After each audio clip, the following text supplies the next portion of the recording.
नवंबर 1964, नारायणा छावनी, दिल्ली। गुरुजी के अद्भुत लीलाएं, अद्भुत प्रसंग, जिनके कारण आज हम उनको पूजते हैं, क्योंकि उनके जो प्रसंग हैं उनसे एक असाधारण व्यक्तित्व का आभास होता है। और इस पृथ्वी पर ही नहीं, सृष्टि में, इस ब्रह्मांड में कैसे कैसे रहस्य हैं, जिन रहस्यों को हम ऐसी महाशक्तियों के माध्यम से देख पाते हैं। ये स्थूल जगत का जो रूप हमारे सामने चलता है, हम इसी में उलझे रहते हैं, हमें पता ही नहीं कि सूक्ष्म जगत है और वो कितना रहस्यमय है। गुरुजी का हर प्रसंग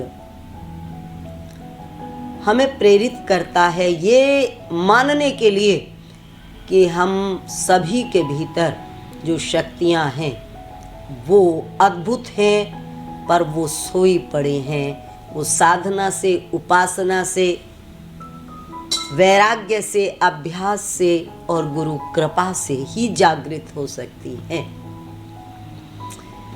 आइए मैं ले चलती हूँ आज तुम्हें दिल्ली में नारायणा कैंट, सभी जानते हैं, बहुत प्रसिद्ध स्थान है। गुरुजी का संकल्प बन गया, जहाँ का बन जाता था वहीं के इश्तहार निकल जाया करते थे और गुरुजी उसी भूमि पर जाकर बैठ जाया करते थे। कहीं कहीं बहुत विरोध होता था, ज़रूरत से ज़्यादा विरोध होता था, और कहीं कहीं स्वीकार्यता हो जाती थी।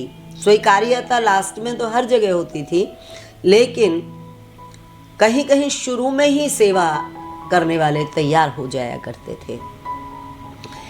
नारायणा में, दिल्ली के अंदर गुरुजी ने अपना यज्ञ रख दिया और वहाँ पर लोगों में पर्चे बट गए, इश्तहार बांट दिए गए। लेकिन दिल्ली में नारायणा कैंट में हरियाणा छावनी बना दी। और वो कैसे बनाई? दिल्ली के अंदर घी की संभावना कम थी कि शुद्ध घी मिलेगा, लोग अपने घरों से भी नहीं ला पाएंगे शुद्ध घी। तो एक अद्भुत रचना रच डाली। गुरुदेव ने अपने काबरछा के भक्तों को निर्देश दे दिया और कहा कि यहाँ पर भैंसे ले आओ। वो आज्ञाकारी थे, श्रद्धालु थे, तुरंत लौटे और अपने गांव से 12 भैंस और उनका खाने पीने का पूरा राशन लेकर 2 ट्रकों में चल पड़े। आगे जैसे ही ट्रक से भैंसें उतरी, राशन उतरा, वहां तो चारों तरफ हलचल मच गई, भगदड़ मच गई। ये क्या नज़ारा है, ये क्या होने जा रहा है? ये बाबा कोपीन धारी, ये महात्मा क्या ठाट बर करने वाला है? ये जन जन के अंदर एक जिज्ञासा जन्म लेने लगी। विरोध यहाँ भी हुआ, पुलिस यहाँ भी आई, दबाव पूरा बनाया गया, पर गुरुजी ने उनको साफ कह दिया कि हम कुदरत की प्रेरणा से यहाँ आए हैं और जब तक हमने तय किया है यज्ञ करना है, यज्ञ करेंगे। हम कब्जा नहीं करते, हम यज्ञ करते हैं। क्योंकि सबको यही भ्रम हो जाता था कि ये कब्जा करने आया है, और फिर ये तो और भी भैंसों का आना और इस प्रकार का एक दृश्य था जिसमें बिल्कुल ही खतरा हो गया था। हम कब्जा नहीं करते, हम इस दिन तक यज्ञ करेंगे और इस दिन के बाद हमें आप रोकना चाहेंगे तो भी हम नहीं रोक सकते। ऐसा तो गुरुदेव हर जगह कह दिया करते थे कि जब तक हमें रहना है तब तक आप हमें हिला नहीं सकते, और जब हमें जाना है तब आप हमें रोक नहीं सकते। और अंत में ऐसी अवस्था आ जाया करती थी कि रोकना चाहते थे सभी। इतने अधिक गुरुजी के प्रेम में सभी डूब जाया करते थे अंतिम दिन तक, भंडारा पूरा होने तक, कि फिर वो बिलखते थे, फिर वो तड़पते थे, फिर उन्हें गुरुजी के बिना जैसे सारी दुनिया सूनी लगने लगती थी। ऐसा प्रेम उनके भीतर गुरुजी के प्रति जाग जाया करता था। तो गुरुजी ने साफ कह दिया, उनको ये भरोसा भी हो गया, ये ठीक कह रहे हैं महात्मा। वो चले गए।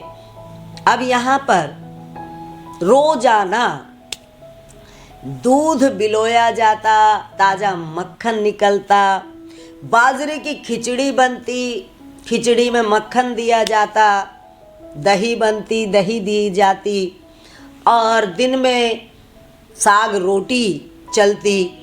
इस प्रकार का एक दिल्ली शहर के अंदर हरियाणवी पूरा का पूरा दृश्य वहाँ पर उपस्थित हो गया था। और लस्सी, दूध, जैसे पूरा वहाँ पे तो वातावरण ही दूसरा हो गया। चलता रहा, लोग धीरे धीरे जुड़ने लगे, आने लगे। साथ में आर्मी की जो छावनी थी, कैंट था, उस छावनी से कुछ आर्मी वाले भी आने लगे, आते रहे।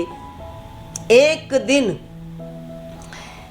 गुरुजी ने अपने शिष्य शिष्याओं को आदेश दे दिया कि जाओ दिल्ली घूम के आओ, लेकिन साथ में कुछ ऐसे नियम भी रख दिए कि जिसे जो लेना है वो एक बार में लेके निकल जाएगा, यहाँ वापिस नहीं लौटना है कि ये चीज़ हम भूल गए।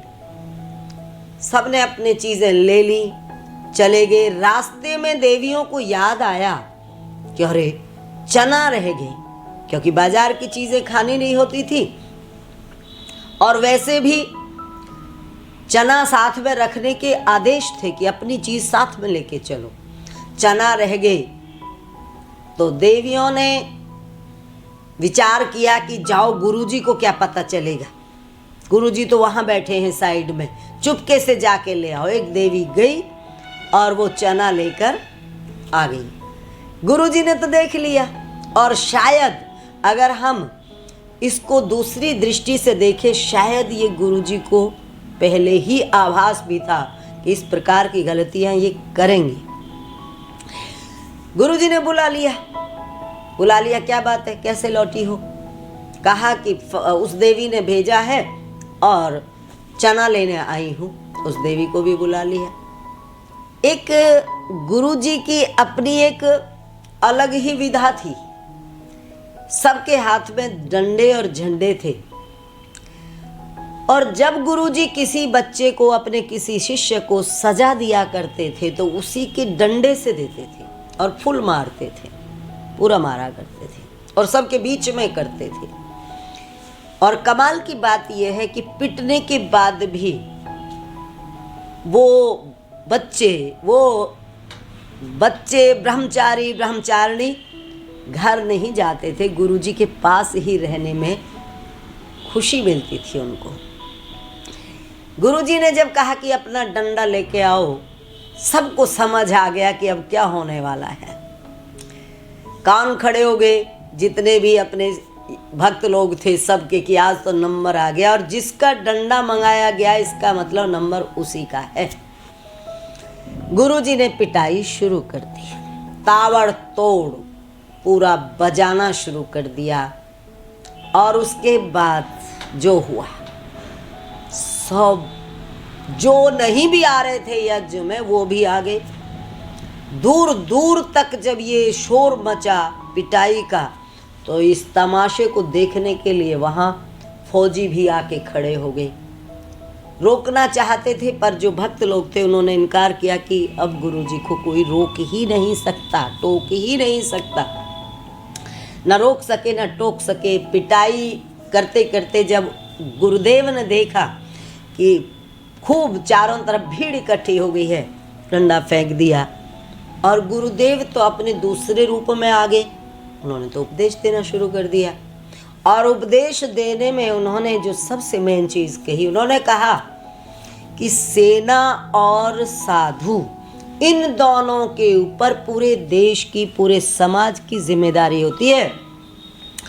सैनिक गलती करता है, चाहे वो छोटी सी भी गलती हो, तो देश को खतरा होता है, और साधु गलती करता है, चाहे वो देखने में कितनी ही छोटी हो, तो पूरे समाज को खतरा होता है। इन दोनों की खास जिम्मेदारी है, इन दोनों की विशेष जिम्मेदारी है। गुरुदेव ने, कहते हैं, बहुत देर तक इस आज्ञा के ऊपर, नियम के ऊपर, अनुशासन के ऊपर पूरा झकझोरा सबको समझाया, और सब शांतिपूर्वक सुनने लगे। उसके बाद जब प्रवचन या व्याख्यान खत्म हुआ, तो जहाँ पीट पिटाई कर रहे थे, कुछ अपने भक्तों को दर्द हुआ कि देवियों को गुरुजी ने क्यों पीटा। गुरुजी से उन्होंने विनम्र निवेदन किया, गुरुजी ये क्यों पीटा आपने, ये तो ठीक नहीं लगता। तो गुरुजी ने यूं कह के टाल दिया कि पिटने से, इसको देखने के लिए सब लोग आगे, हमें उपदेश देना था, हमें अपनी बात पहुंचानी थी, इससे ये आसान हो गया, और हमने इसलिए इनको सजा दी। दूसरी बात, इनको अनुशासन भी हमें सिखाना बहुत जरूरी था, और इनके साथ ही सैनिकों को भी अनुशासित करने का संदेश देना बहुत जरूरी था।